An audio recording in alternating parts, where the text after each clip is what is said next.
शेरनी और भेड़ का बच्चा। चित्रकूट नामक एक घना जंगल था। उस जंगल में तरह तरह के जानवर रहते थे।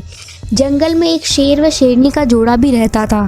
शेर और शेरनी दोनों ही शिकार पर जाते थे और 2 समय का भोजन करते थे। शेर और शेरनी में बहुत प्यार था। कुछ दिन बीत जाते हैं। शेरनी 2 बच्चों को जन्म देती है। दोनों बच्चे बहुत ही सुंदर होते हैं।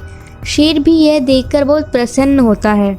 बच्ची होने की वजह से शेरनी थोड़ी बीमार रहने लगती है और इसी कारण वह शिकार पर नहीं जा पाती। तभी शेर बोलता है, तुम चिंता मत करो, जब तक तुम ठीक नहीं हो जाती तब तक शिकार पे मैं जाया करूंगा और शिकार लाया करूंगा। तुम तब तक आराम करो और बच्चों का ख्याल रखना। शेर रोज जाता था और अपने परिवार के लिए कुछ ना कुछ शिकार करके ले आया करता था। एक दिन ऐसा आया, शेर दिन भर घूमता रहा लेकिन उसे कोई शिकार नहीं मिला। वह चिंता में पड़ गया।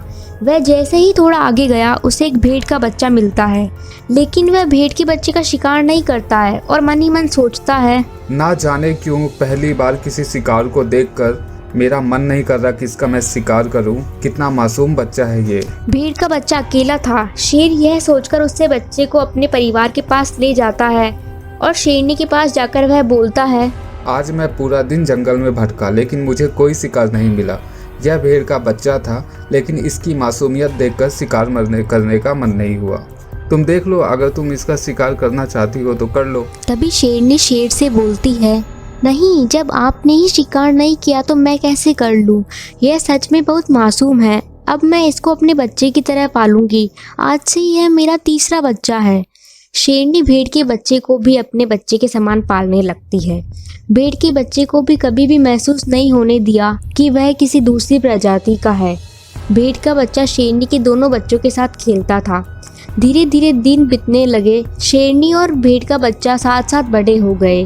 वह तीनों बड़े होकर भी साथ साथ खेलते थे। एक दिन वह तीनों साथ ही खेल रहे थे।